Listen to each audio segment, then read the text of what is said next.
Why would we call CTO if we have a dead body on the boat? I mean, why would we call the Coast Guard?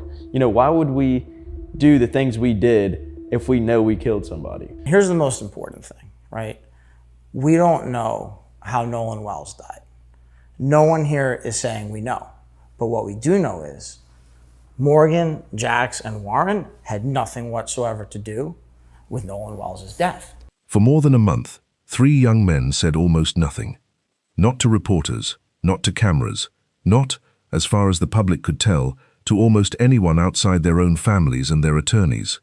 While the rest of the country argued about what happened on a sandbar off the Mississippi coast, the 3 people who spent more of July 4th with Nolan Wells than almost anyone else alive stayed quiet.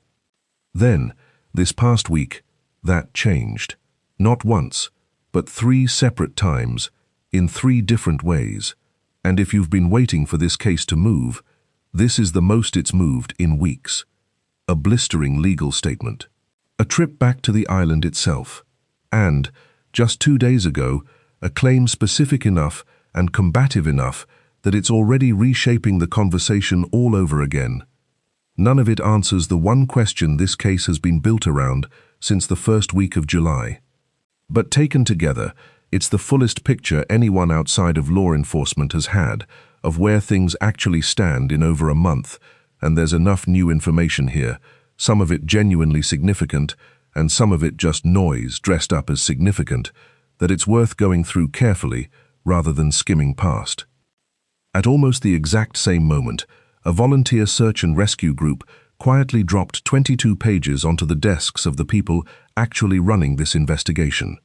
A report that, in its own words, isn't trying to accuse anybody of anything, but that zeroes in, almost to the minute, on the exact stretch of time nobody has ever been able to account for.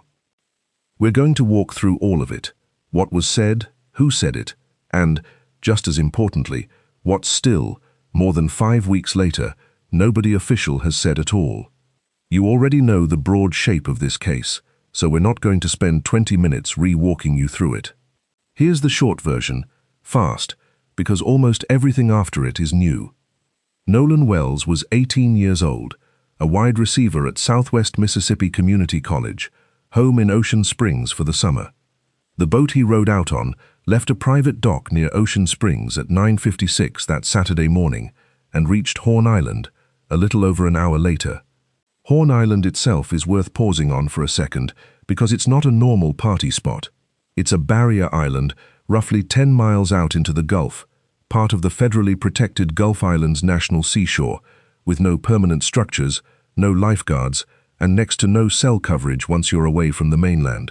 Locals who spend real time out there will tell you the currents around it are notorious. Calm-looking water that can turn into a serious undertow in the space of a few minutes, which is part of why, for years, it's been both a beloved local getaway and a place with a quiet reputation for tragedy. On July 4th, none of that stopped a few hundred people, many of them former high school classmates from the Ocean Springs area, from gathering there in a loose cluster of boats for the holiday. On a normal weekend, you might see a handful of boats anchored near the sandbar out there. On July 4th, with a few hundred people spread across dozens of vessels coming and going all afternoon, it would have been genuinely difficult for any one person to keep track of where everyone else was at a given moment, which is part of why, 5 weeks later, even simple questions about who saw what and when still don't have clean answers. That much has never really been in dispute. Almost everything else has been. Before any of this became reports and statements and cable news panels, Nolan Wells was, by every account from the people who actually knew him, a fairly ordinary 18-year-old with an unusual amount of promise in front of him. He'd graduated from Ocean Springs High School the year before, where his former coach remembers him as well-liked and easygoing, the kind of teammate whose loss left an entire community searching for words it still hasn't fully found. He'd earned a roster spot playing wide receiver at Southwest Mississippi Community College and was due back on campus that same week to start training for the upcoming season. At his memorial service in Ocean Springs on July 20th, his mother told the crowd gathered there that the family intended to keep fighting for answers, and remembered her son for his quiet nature, his corny jokes, and the way he had of making people feel comfortable around him, whether he'd known them for years or minutes. Friends who were with him that day, including some who weren't part of the boating group at all, have described him as someone who told people he loved them without a hint of self-consciousness about it, the kind of small, specific detail that tends to resurface again and again once someone is gone. None of that tells you anything about what happened to him on that island. It's simply worth remembering, in a story that has become as much about lawyers and reports as it is about a person, that there was a person at the center of it first, and that everyone quoted in this video, on every side of it, is talking about someone they actually lost. Nolan didn't come back with the boat he arrived on. When he hadn't returned home by that night, his mother and one of his friends called it in, and a search effort began almost immediately, coordinated between the Jackson County Sheriff's Office and the Mississippi Department of Marine Resources. State records show that early search ran into real problems. Drone flights, meant to scan the water around the island, were cut short, first by a software malfunction and then by a battery failure caused by heat, and officials ultimately called off further drone attempts that first day because of it. The United Cajun Navy, a volunteer search and rescue nonprofit, joined the effort after Nolan's mother reached out to them directly, and their own boat and drone search, delayed a full day by bad weather, resumed the following morning with the help of a volunteer-operated helicopter. 2 days after Nolan went missing, on July 6th, a National Park Service ranger found his body in the water along the island's northwest shore. 2 separate medical examinations have now looked at how Nolan Wells died. The state of Mississippi performed an autopsy on July 7th. Officials say that report was finished and handed to the Jackson County Sheriff's Office roughly 3 weeks ago, and its findings still have not been made public, not to reporters, and, according to Ben Crump, the family's attorney, not to the family itself. Separately, Wells' family arranged and paid for their own independent autopsy, with funding help from former NFL quarterback Colin Kaepernick, conducted by forensic pathologist Dr. Roger Mitchell. His preliminary finding, announced in late July and expanded on since, used a specific phrase, and it's the only phrase we're going to use for the rest of this video: cause and manner of death, undetermined, pending investigation, not drowning, not an accident, not foul play, undetermined. Every account you hear tonight sits on top of that one unresolved fact, and nothing that follows changes it. No one has been arrested, and no one has been named as a suspect in Nolan Wells' death itself. The Jackson County District Attorney, Angel Myers McElrath, has said the case will eventually go before a grand jury, as is standard in the county, for any death that isn't clearly from natural causes, and that every piece of evidence collected so far stays sealed until that happens. Nobody outside that process, not us, not any other channel, has seen what's actually in that file. No date for a grand jury has ever been announced. It's worth actually explaining those 2 words, sealed and undetermined, for a second, because they get thrown around constantly in coverage of this case without much explanation attached. An undetermined manner of death isn't a medical shrug. It means the evidence available to the examiner at the time of the exam wasn't sufficient to distinguish between the specific legal categories medical examiners use: accident, homicide, suicide, natural causes, or undetermined itself, which is its own formal finding, not an absence of one. It can be revised later if new evidence comes in. As for sealed, in Mississippi, as in most states, evidence connected to a case headed for grand jury review is kept out of public view by design, specifically so that jurors, and the public generally, aren't influenced by information that hasn't been tested or contextualized yet. It's a legal safeguard, not a cover-up mechanism, even though from the outside, 5 weeks in with almost no information, it can feel exactly like one. It's also standard practice, not unique to this case, for sheriff's offices and district attorneys to say very little publicly while an investigation is active, specifically to avoid tainting a future prosecution or civil case either way it goes. That doesn't make 5 weeks of near-total official silence any easier for a grieving family to sit through, and it doesn't make the wait any less real. It just means the silence itself isn't necessarily evidence of anything, one way or the other, no matter how loudly either side of this argument insists that it is. One more piece of context, because you'll hear it referenced more than once tonight, and it deserves to be said plainly rather than skated past. Nolan Wells was black, and the friends photographed with him on that boat are white. That fact, combined with Mississippi's own history and with how little official information has come out, is a real part of why this case became a national story rather than a local one, and it's part of why Ben Crump has publicly questioned whether the investigation has been handled even-handedly. The family's independent inquiry has drawn visible public support from within the black community and from a number of celebrities and activists along the way. It's also worth saying that the reaction to that question hasn't been uniform, even among people close to Nolan. At least one of his own close friends has said publicly that he doesn't see this as purely a racial case, and that he thinks the unanswered questions in the investigation itself, not race alone, are what's driving the speculation. We're not going to relitigate that argument for you tonight, or tell you who's right. We're telling you it exists, on more than one side, because it's part of the backdrop nearly everything else in this story sits against, and pretending otherwise would leave you with an incomplete picture. In the weeks since, Nolan's parents and Crump have taken that argument directly to a national stage, rather than leaving it to social media alone. They've appeared together on network morning television, calling for what they've described as a full and transparent investigation.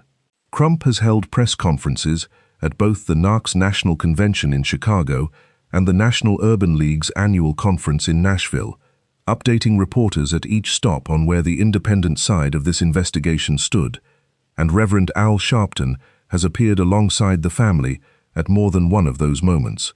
At one of those events, Nolan's mother described, through tears, what the personal side of all of this has actually felt like. Weeks at that point, without being able to talk to or hug her son, still asking anyone who might have information to please come forward, so the family can finally get some rest.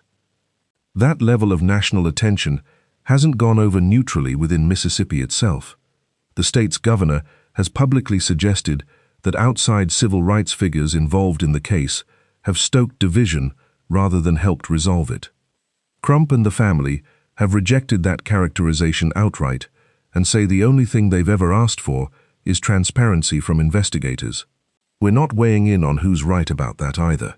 We're telling you the disagreement exists at the highest levels of the state because it's one more reason this case hasn't been able to settle into a quiet, routine investigation the way most deaths on that island probably would. In the 5 weeks since Nolan Wells disappeared, this case has been covered by essentially every major outlet in the country: network morning shows, cable legal panels, newspapers, and dozens of independent channels and creators, us included. That's worth naming plainly, because with that much attention comes that much room for details to get flattened, exaggerated, or simply invented somewhere between the original source and whatever version eventually reaches you. It's a big part of why we keep pointing back to who said what, rather than just telling you what happened, because in a story this widely retold, the who matters almost as much as the what. So that's roughly where things stood for most of the past month. 2 competing autopsies that agree on nothing except uncertainty, a sealed file, a grand jury with no date, and a public conversation that had almost nowhere real to go. Which is exactly why the silence from the 3 friends who were actually there became its own kind of story. Here's why that matters. When the people closest to the last confirmed hours of someone's life say nothing publicly, for weeks on end, the silence doesn't feel neutral to anyone watching. It feels like it's hiding something, even when it isn't, and even when there's a perfectly good legal reason for it, which, according to their attorneys, there was. Early on, Jackson County Sheriff John Ledbetter said the 3 friends had already been interviewed at length and were cooperating with his office. But interviewed by police is not the same thing as talking to the public, and for a public starved of any real information, that distinction barely registered. Into that vacuum poured months of theories, viral clips, screenshots, and, as you're about to hear, genuine danger to real people on more than one side of this story. Because here's what almost nobody was covering while everyone waited for the friends to talk. The past several weeks have produced actual federal criminal charges, not against anyone connected to what happened on Horn Island, but against people who decided the internet's version of this case gave them license to threaten total strangers. 3 separate people in 3 separate cases, none of whom investigators say had any connection to Nolan Wells, his family, or the friend group, have been criminally charged over threats tied to this case. 1. A man in Illinois is accused of calling a witness connected to the investigation from his own apartment and threatening to kill that person and their entire family, in graphic enough terms that it's now the subject of a federal case out of the Southern District of Mississippi. He was granted bond at an initial hearing, though prosecutors have since appealed that decision. Investigators say it was subpoenaed records from his cell carrier that ultimately traced the calls and messages back to him in the first place. A reminder that threats made from behind a phone number are considerably easier to trace than the people making them tend to assume. Another, a woman in Ohio, is accused of phoning in bomb threats, not once but repeatedly, including one account alleging more than 20 separate calls to a single office, to a county clerk's office, and to the Jackson County Sheriff's Office itself, over the course of a single week in late July. A third, a man in California, is accused of sending a threatening Facebook message to a sitting Mississippi judge, a judge who, as it happens, has a personal, family connection to one of the 3 friends at the center of this case, which tells you something about how far outside the actual investigation this anger has traveled. All 3 defendants deny or have not publicly responded to the specific allegations against them, and none of them, notably, appear to know Wells, his family, or anyone in the boating group personally.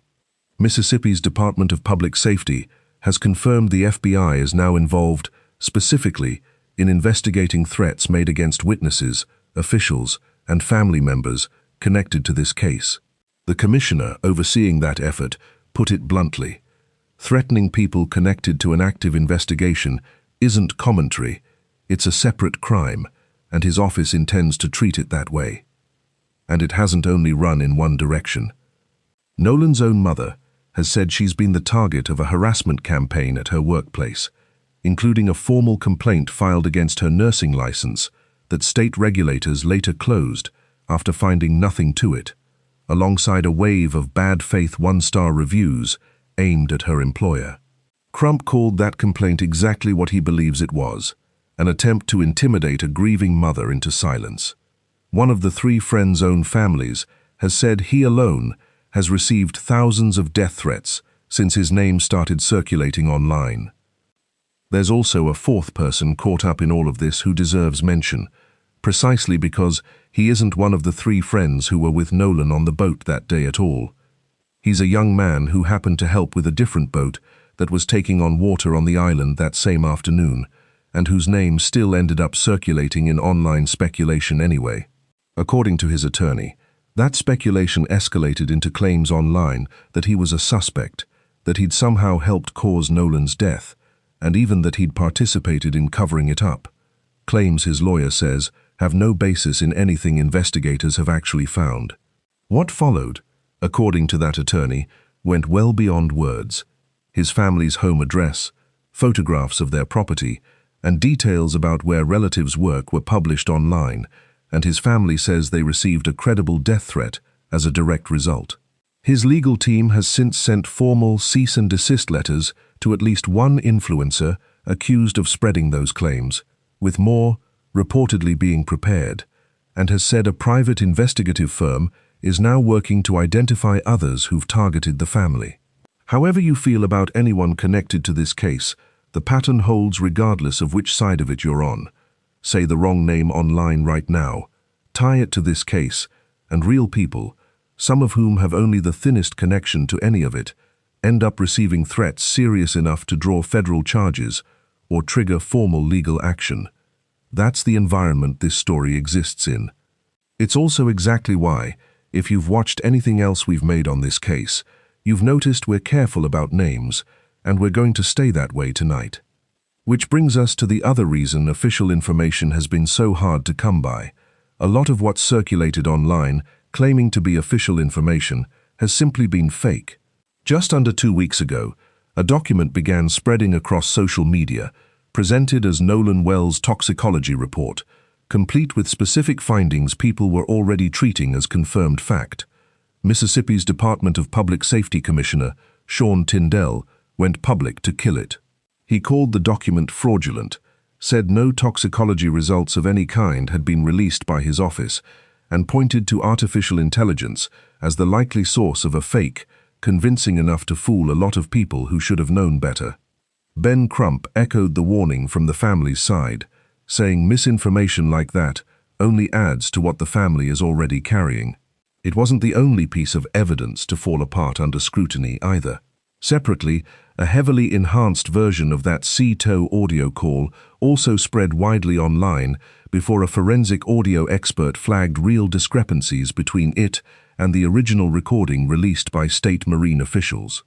Which is worth sitting with for a second. More than a month into this, there still isn't an official toxicology report in public hands, from either side, and there wasn't one when that fake document was already being shared as though there were. If you see a document, a screenshot, or a leaked report about this case anywhere online, the honest answer is that it almost certainly isn't real, and we're not going to pretend otherwise just because it would make for a cleaner story. If you've been with this channel for a while, you already know we're not going anywhere on this one. So if you haven't hit subscribe yet, now's a good time, because between the pace this case has moved at this week and everything still unresolved underneath it, the next update is probably not far off. While all of that noise has been circulating, Ben Crump's team has quietly been building out its own technical case, and it's worth walking through, because most of it hasn't concluded yet. It's still in progress as of this week. At a civil rights conference in Nashville on July 30th, Crump announced that his team had obtained the full audio of the call made from the boat Nolan Wells was on, placed to C-TOW, a marine towing and assistance service, on the afternoon he disappeared, and said he'd retained independent audio engineers to comb through the entire recording. Separately, he said his team is consulting with ocean and tidal engineers to determine whether the currents around Horn Island on July 4th are actually consistent with where Wells' body was ultimately found 2 days later.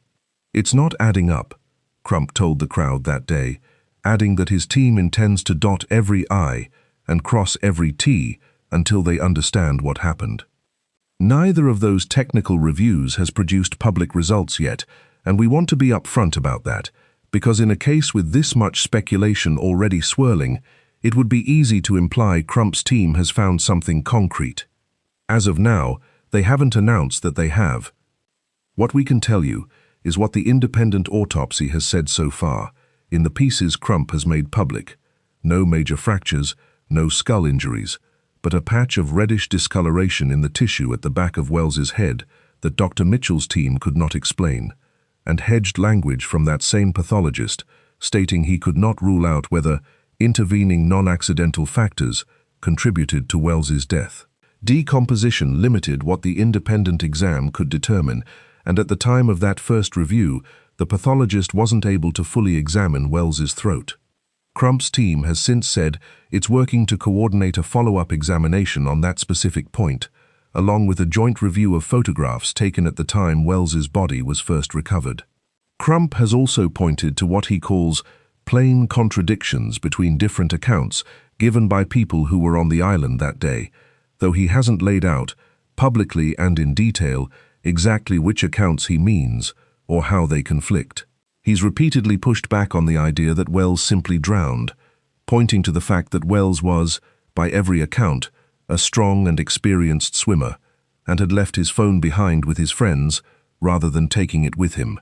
which Crump has said doesn't fit cleanly with a story about someone planning to casually catch a later ride. None of that is a finding. It's an open thread, described as carefully and as incompletely as the people doing the work have described it themselves. And we're going to leave it exactly that unresolved, because that's what the actual record says. Now, with all of that as the backdrop, the sealed file, the threats, the fake documents, the unfinished forensic work, you can start to understand why a 22-page report from a group of volunteers landed as hard as it did this week. The group is called the United Cajun Navy. If the name is unfamiliar, it's a non-profit search and rescue organization, not a law enforcement agency, and not part of the official investigation in any capacity. The Cajun Navy name traces back to a loose network of volunteer boat owners who began organizing informally in the aftermath of Hurricane Katrina, and it's grown, in the years since, into a more formal disaster response and search and rescue presence across the Gulf Coast. It's the same group that helped search for Nolan Wells back in early July, after his mother reached out to them directly, in the search effort we already described. They've stayed involved in the case since, collecting tips, photos, and video sent in by their own followers. It's a group with a real track record beyond this one case, too. The same organization has offered search and rescue support in other high-profile missing persons cases around the country, and has spent years deploying for hurricane and flood disaster response, which is part of why a report carrying its name, rather than just another anonymous social media account, was taken seriously enough to land directly on a sitting district attorney's desk. This week, they packaged everything they'd collected into a formal report and released it publicly. The group's vice president was direct about what the report is and isn't. The goal, he said, was to produce a digestible document, something that organized and extrapolated everything the group had been sent into one usable place. It is not, in his own words, meant to point fingers or draw conclusions. It's an attempt to be useful to the people actually running the investigation, and, notably, it was handed directly to the Jackson County District Attorney, the Sheriff's Office, and to Wells's own parents before it ever went public. So what's actually in it? The report lays out a working timeline of July 4th, built from GPS coordinates, time-stamped photos, and screenshots sent in by the public, starting before 3:23 in the afternoon and continuing into that evening. Its authors are explicit about their own method, saying the goal is to identify exactly which events are visually documented, which are only reported second-hand by witnesses, which are merely annotated by outside sources, and which simply remain unknown, a distinction most casual coverage of this case, including plenty of it online, doesn't bother making. The report tracks several boats clustered near the same sandbar that day, using working labels, since nobody involved in compiling it could formally verify vessel registrations, referring to them by names like Boat 1, Boat 2, Boat 3, and one specifically called the Triton, believed to be the same boat Wells arrived on. And it zeroes in on one specific, narrow window as the most important unresolved stretch in the entire case. The gap between the last time anyone can independently confirm seeing Nolan Wells and 4:31 that afternoon, when the Triton left the island without him. Not hours, just over an hour, by the report's own math, and inside that hour, almost nothing about what happened is agreed upon by everyone involved. The report doesn't claim to answer what happened in that window. Instead, it lays out a specific, pointed set of questions it says still need to be resolved before anyone can responsibly claim to know what occurred. What actually happened between 3:23 and roughly 4:27 that afternoon. Whether the 4:31 departure time can be independently confirmed with something more concrete than memory, like electronic data. And a question that sounds simple, and isn't, who was on every single boat near that sandbar, and does each person's own account actually match what the photos show? Until those questions are resolved, the report itself argues, any version of events that claims certainty about what Nolan was doing during that gap is going further than the evidence it has actually seen can support. That last question is where the report gets genuinely interesting, because a good chunk of it is built around cross-referencing. A newly supplied photo, time-stamped at 4:50 that afternoon, shows one of the tracked boats no longer in the position it had occupied earlier, consistent with movement described in a separate video. Elsewhere, the report compares GPS coordinates embedded in two different photos, sent in by two different people, that were being shared publicly as though they showed two separate locations. By the report's own analysis, those 2 points sat about 1.5 meters apart, roughly the length of a single stride, which either means very little or means two pieces of evidence that looked independent actually weren't describing anything of the sort. The report is honest about not knowing which. It repeatedly says that without original file metadata, the hidden data a photo or video carries about exactly when and where it was taken, a lot of these connections can be suggested but not proven. The report also directly addresses the rumor mill it was built partly to counter. It lays out, without fully endorsing either side, conflicting claims that circulated on social media about a possible altercation near the sandbar around 5 o'clock that evening, after the boat had already left. One social media account suggested Wells might have been involved in what looked like a near fight. Another commenter, just as quickly, pushed back, saying that was a different person entirely, on a different boat, in a different part of the crowd. The report doesn't resolve which claim is accurate. It simply lays both out side by side, exactly as it received them, which is more restraint than most of what circulated about this case has shown. What the report does not do, in its own words, is assign responsibility to anyone. It doesn't name a cause of death. It doesn't accuse the three friends, or anyone else, of anything. What it does is put a hard number on the size of the gap everyone's been arguing about for 5 weeks, and hand that number to the people who can actually do something with it. Which is where the three friends come back into this story, because the same week that report went public, they finally spoke. For a month, the public side of this story from the friends' camp had mostly consisted of a legal defense fund set up by one friend's father and a single Facebook post from another friend's mother back in early July, explaining that their boat had developed a mechanical problem, described as a bilge pump issue, taking on water, and that they'd left the island around 4:30 that afternoon because of it. According to that same account, Nolan chose to stay behind, planning to catch a later ride with a different group, telling his friends before they left that he wanted to spend a bit more time with a young woman he'd met at the gathering. That's the account you've likely already heard if you've followed this case at all. What hadn't happened, in 5 weeks, was the three friends themselves, or attorneys speaking specifically and forcefully on their behalf, going on the record in a sustained way. That changed this week.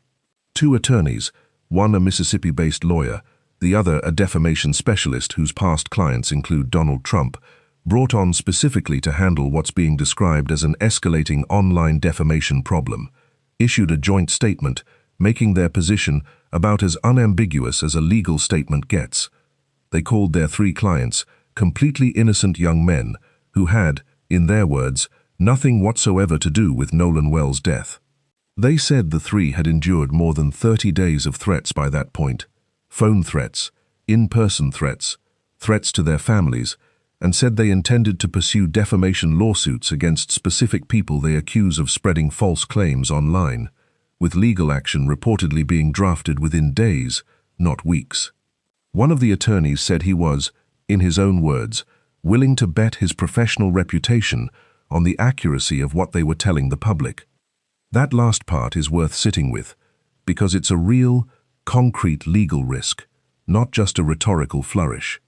If you create content about this case and you assert as fact that any of these 3 friends did something they haven't been charged with, according to their attorneys, you may be hearing from a lawyer. That's precisely why every claim about the 3 friends in this video has come with a source attached, and it's why we're not going to start guessing now. Then, just 2 days ago, one of those same attorneys went further, making a specific factual claim of his own, not about what happened on July 4th, but about the investigation itself. He said publicly that despite earlier statements from the family's side suggesting Nolan's phone would eventually be handed over to the Jackson County Sheriff's Office for review. Law enforcement has, in his telling, still never actually received or examined that phone at all. He questioned, pointedly, how anyone could claim messages or photos are missing from a device investigators have never had in their possession to begin with. That claim directly contradicts what's been suggested from the family's side, where Nolan's mother has said she believes messages may have been deleted from her son's phone, and where Crump has previously described plans for a joint review of the device with the district attorney's office. As of this video, we haven't found a direct, on-the-record response from Crump or the family specifically addressing this newest claim. So we're presenting it exactly as it exists right now. Two sides, one very specific factual disagreement about a single phone, and no independent confirmation of either version. That's not us being cautious for the sake of it. That's genuinely where this particular thread stands as of this week. The other major move happened in person. On Friday, two of the three friends traveled back out to Horn Island itself, accompanied by both of their attorneys, for the first time since Nolan Wells disappeared there 5 weeks earlier. According to their legal team, the trip lasted roughly 3 hours, and its purpose wasn't to gather evidence or conduct any kind of formal investigation. It was, in their words, to see the layout and the dynamic of the island firsthand. The third friend had reportedly been expected to join at one point, but, based on what's been reported, does not appear to have ultimately made the trip. Photos from that afternoon, provided by one attorney's team, show the two friends and their legal counsel standing on the sand at the same barrier island where their friend was last seen alive, a stretch of coastline that, on any other day, is simply known for wildlife and quiet beaches rather than any of this. There's something almost jarring about it if you sit with it for a second, the same wide, pale sand that shows up in a few hundred people's vacation photos from that same holiday weekend, now serving as the backdrop for lawyers and a 5-week-old mystery. Their attorneys described it as an emotional afternoon for their two clients. In the same statement, the legal team reiterated that all three are innocent, repeated that defamation lawsuits are coming, and used notably sharper language than before, warning that anyone continuing to spread what they characterize as lies about these good Ocean Springs people would be, in their words, held accountable to the fullest extent of the law. What the trip did not produce, at least not publicly, was any new information about what actually happened on July 4th. No new witness, no new timeline. Just two young men, their lawyers, and a beach that, 5 weeks after the fact, still hasn't given up whatever it is everyone's looking for. For what it's worth, defense teams visiting a scene themselves, well before any charges are ever filed, isn't unusual in cases that draw this much public attention. It happens fairly often in high-profile investigations, precisely because attorneys want first-hand familiarity with a location in case they ever need to challenge a piece of evidence or a witness account tied to it later on. Whether that's what this was, or whether it was closer to what Nolan's grandfather suggested, is exactly the kind of thing this video isn't going to resolve for you. Not everyone watching that trip unfold saw it the same way.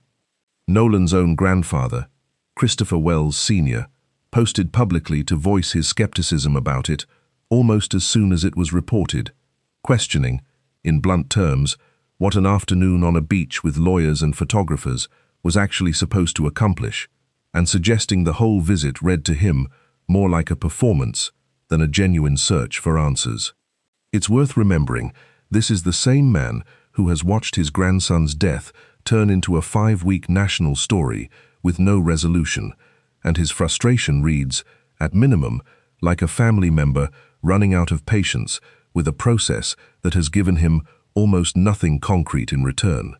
We want to be careful here, because this is one grieving family member's opinion, not a finding of fact, and it sits in direct tension with how the friend's attorneys have described that same afternoon, right down to the word emotional. We're not going to tell you which read is correct. We're telling you both exist, publicly, on the record, said by people with every right to say them, and we're going to let that sit exactly as uncomfortably as it actually sits. It's worth stepping back for a second and asking why a case like this one grips as many people as it has. 5 weeks and thousands of headlines in. Part of it is Nolan himself, a well-liked teenager with his whole life still in front of him, gone in a way nobody can yet explain.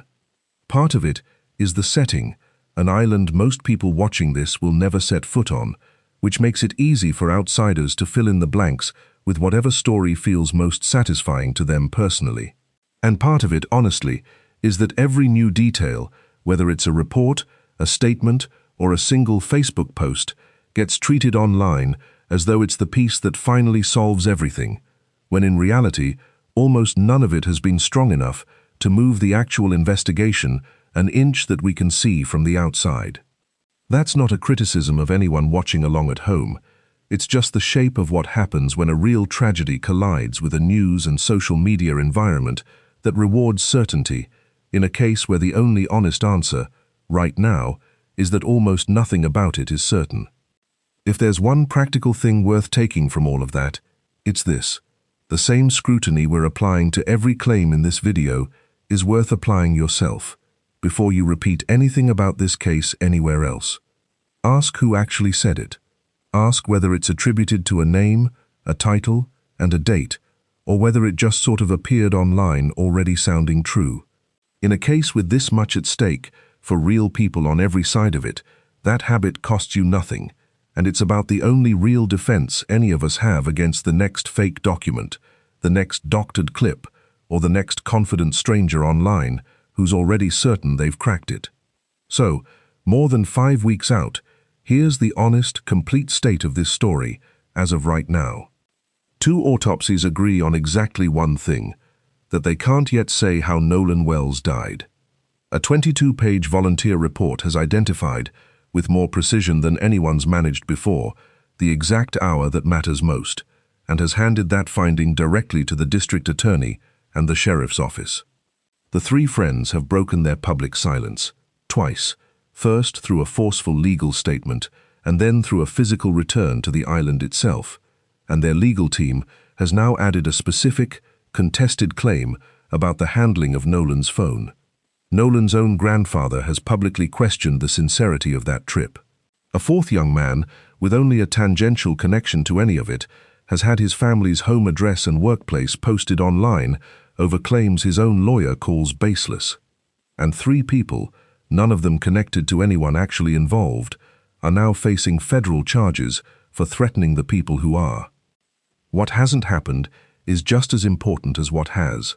No one from the sheriff's office or the district attorney's office has said one word publicly about the United Cajun Navy's report, whether they're using it or whether it changes anything about their own timeline. Nobody official has confirmed or disputed the specific claim about Nolan's phone, and the grand jury that's ultimately supposed to receive all of this sealed evidence still doesn't have a date. For context, a grand jury like this one is typically made up of ordinary residents drawn from the county, tasked with deciding, based on evidence the district attorney's office presents to them, whether there's enough to support formal criminal charges against a specific person. It's a lower bar than a full trial. Prosecutors don't have to prove guilt beyond a reasonable doubt at this stage, just that a reasonable basis exists to move forward. It can result in an indictment. It can just as easily result in no charges being filed against anyone at all, if the evidence doesn't support it, whether or not there's ever been an obvious suspect in the case, which, again, this one doesn't currently have. Every question this video has raised remains exactly that. A question, sitting in a file nobody outside of it has seen, waiting on a process nobody outside of it can speed up. There's a version of this story where all of this resolves cleanly. The grand jury gets its evidence. A clear cause of death finally gets attached to Nolan Wells's name, and everyone involved, on every side, gets to either clear their name or answer for what happened. There's another version where the file goes to a grand jury and nothing comes of it, and this becomes one more case that stays technically open and functionally unanswered for years, which happens more often than true crime coverage generally likes to admit. Neither version is a prediction. We don't know which one this becomes, and anyone telling you they already do knows less than the sealed file does. That's where this leaves us, and honestly, it's probably where this leaves the case for a while yet. The people with the actual power to answer any of this haven't said when they will. Until they do, everything else, the reports, the statements, the trips back to the island, all of it, is people on the outside trying to fill in a gap that only the sealed file can actually close. If nothing else, hold on to this. The loudest, most confident version of this story you see online this week is probably not the most accurate one. The accurate version is still locked in a file in Jackson County, Mississippi, waiting on a grand jury with no date, and everything the rest of us can do, us included, is describe as honestly as possible what's happened around the edges of that file while we wait for it to open. We'll be back the moment that changes. This case remains an active, open investigation.